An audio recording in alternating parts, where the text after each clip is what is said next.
quickly, I want to mention 5 ways to overcome spirit spouse. Number one, do not live in the denial of this reality called spirit spouse. In other words, once you experience the signs to know that you are under the oppression of this spirit spouse, do not live in the denial. Do not listen, do not believe any message that says there's nothing like spirit spouse.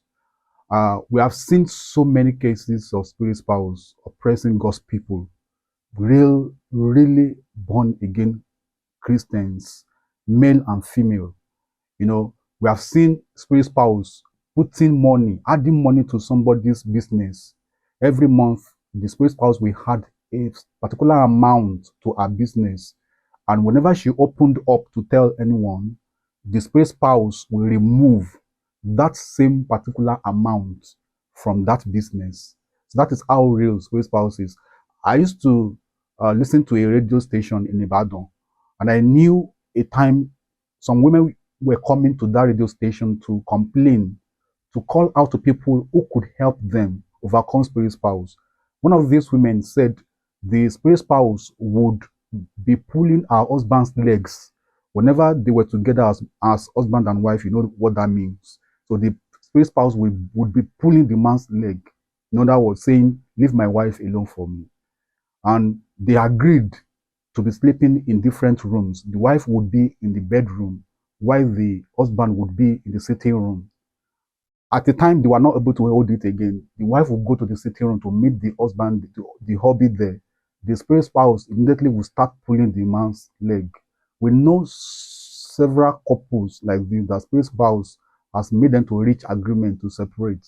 So whoever is preaching, I'm not here to condemn, but whoever is preaching that there's nothing like spirit spouse in these our Pentecostal days, never believe it. If you have any experience relating to it, one of these experiences is to have what is called wet dream. If you know what I mean, like to have mating in dream with unknown personality or even known personality. Any mating in dream of any kind is a sign of spirit spouse. It's not a physical process or scientific process or a wet dream, whatever you call it. So, and so many other uh, experiences. I used to know a lady. I was praying with her, and I knew she confessed to me. She gave testimony when she overcame the experience. That a man physically entered into her body and started sleeping with her in bed every night. He appeared physically in the room, and he entered into the lady's body and was living there. Whenever he decided to have sexual relationship with her, he would come out of her body and he would have whatever he wanted to have with her, and he would go into her body again. That's how real the experience of spirit spouse is. I know I can keep on and on and on telling you cases of spirit spouse. So if you have any experience of spirit spouse, you know it. If you are going through this oppression, it is not difficult to know at all. Do not let anyone deceive you. Do not live in the denial of this absolutely real experience called spirit spouse, incubus and succubus spirits. Number two, if you are a single lady, get married to a truly born again Christian.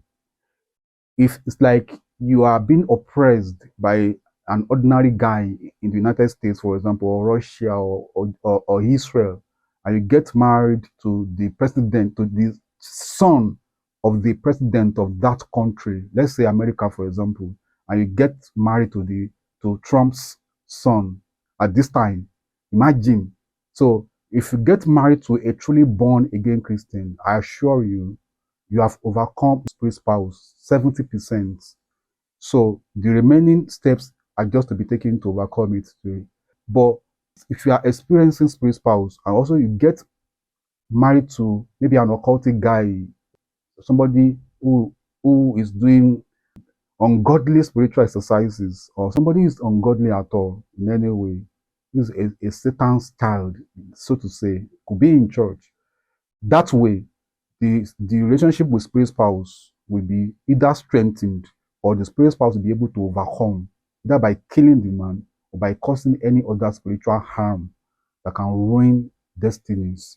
So stop considering with them all these ephemeral considerations, like does he have a car, does he live in at least 2 bedroom apartment, all these ephemeral considerations. If you are going through this experience, get married to a truly born again Christian. Just by doing that, being able to overcome spirit spouse like 70%. Number three, Bible says, Ephesians chapter 6 from verse, finally, beloved, be strong in the Lord and the power of his might. Put on the whole armor of God, and in this whole armor of God, we have the word, the sword of the spirit. That is word of God. If you are able to get stronger in God by the two means by which somebody can be strong in the Lord, one, by getting strong by in the study of God's word. Bible, Jesus said, the word I speak to you now is both spirit and life. God's word is not like news or whatever any other information you get from any source. God's word is actually spirit in itself, and himself rather. And this God's word, Bible says, the word became flesh and it dwelt among us. So be able to strengthen yourself in God's word by studying God's word on your own, personal study of God's word, by listening to messages, not criticisms that people listen to on social media today. Somebody criticizing another pastor, somebody editing someone else's message. No. True, I don't want to mention names. I will have mentioned people's names for you to listen to their messages. I don't want to mention names for you. There are some messages that are not, don't listen to messages of speaking in tongue. Speaking in tongue, 80% of the message. No. Raw God's word that most people run away from today. It is satanic deception to get weakened, to weaken people, God's people. Strengthen yourself in God's word. Study God's word on your own, day and night. Listen to godly messages, spiritual messages. If you do that, because the word itself is spirit and is able to overcome every other spirit, the father of spirits. So if you listen to God's word, you'll be strong with other steps I've mentioned, I'm still mentioning now. So number 4 now, strengthen yourself in prayer. Make sure that you are able to pray and fast about it. If you are single, always pray and fast about it. Do secret prayers about it. Secret prayers. You may not say it out. If people around you are not able to understand what it is, you can do secret prayers about these spirit spouse on your own. Fast, pray, do secret prayer. Command this spirit out of your body.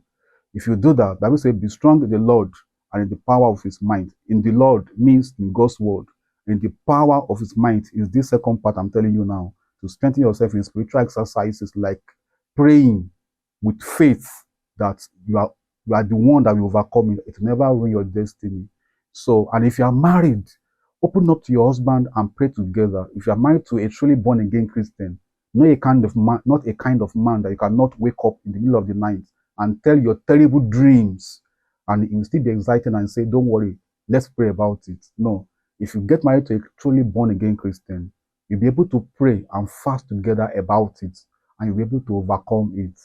And I pray you will do it in Jesus' name. Now, the last one, number 5, do not do dressings that will attract spirit spouse again, because this spirit spouse we're talking about now, it's something that can enter into somebody's body. Like I just mentioned to you, it can go in, it can go out. Any spirit at all can actually enter into somebody's body at a time and can go out. Jesus said, if somebody is delivered of a spirit, the spirits will keep coming and be checking their former place and say, this is I go and check my former house. If it is empty, the spirit will go out and call 7 other spirits more wicked than himself, and they would come in into the person's life again. And Jesus said the end of the person will be worse than its beginning. So this spirit can go out, can come in, go out, come in, which is not advisable. So to get it out totally and never come back again, dress a godly way. Do not do not wear anything that opens your body at all. That shows your body, parts of your body. No, sensitive part of your body. You know what I mean now. So do not wear something that shows tightly that shows the shape of your body in details, or that shows sensitive parts of your body, because whatever attracts men to you, which is the intention of the people wearing such have uh, this kind of dressing. I don't know what they call them. It is also attracting these demons. In the book of Genesis chapter 6 verse 2, that is where we had the first experience of spirit spouse, because angels are spirits. That's why we call God is the father of spirits. Sometimes the Bible calls them sons of God, like we have in Job chapter 1 and this Genesis 6 chapter 6 verse 2. So they are spirits actually, but sometimes they came to give God's people's messages in human form. So the Bible says when they saw that human females, yes, girls were beautiful, so they took some of them in marriage, and were the ones that gave back to the giants, that you read about in the Bible, like Goliath, the Anakins, the giants, because they were not ordinary people. So since then, God rejected them and added them to the fallen angels as the second category of fallen angels, in addition to the ones that fell with Satan at the beginning. So until today, they still come to have sexual relations with people. So whatever attracts men to you in an ungodly way, you also attract these demons. They are demons that have been able to understand what sexual relations are. So whatever we show all these things, do not wear them. In addition to that, concerning dressing, do not do whatever is against nature. Romans chapter 1, from verse 1 to 31, the Bible talks about things that which are against nature. Some nails are against nature. As a child of God, we're not supposed to wear them, use them. Some hairs are against nature. You know what nature means. So whatever is against nature, we attract demons of all kinds, spirits of all kinds, not only spirit spouse to somebody's body. Why? Because it will make if it's a child, for example, it will make what the Bible calls the angels of the kids to go away. The angels that play their course before God to go away, to go far. And then they have access. It's like breaking the edge to the person's life. So these are the 5 major ways you can overcome. If you take these 5 steps, I assure you, you will overcome spirit spouse. Thank you very much. Some other time, I will tell you about how the effects of this spirit spouse, and I will tell you more about it. But these 5 major ways I just laid in my heart to tell you today. These are the ways you can overcome them. And I pray for you. If you are listening to me right now and you are under such oppression of spirit spouse, I pray by the power in the blood of Jesus, I witness every time. And after listening to this, and after taking these steps, you will overcome totally in Jesus' name. If there is anything that this spirit spouse has damaged in your body, that spirit's husband or spirit wife, I decree that the blood of Jesus will restore it today, and you will get back your destiny. You fulfill destiny. Every wound from spirit spouse is healed today by the same blood of Jesus. In Jesus' name. Thank you very much, and God bless you.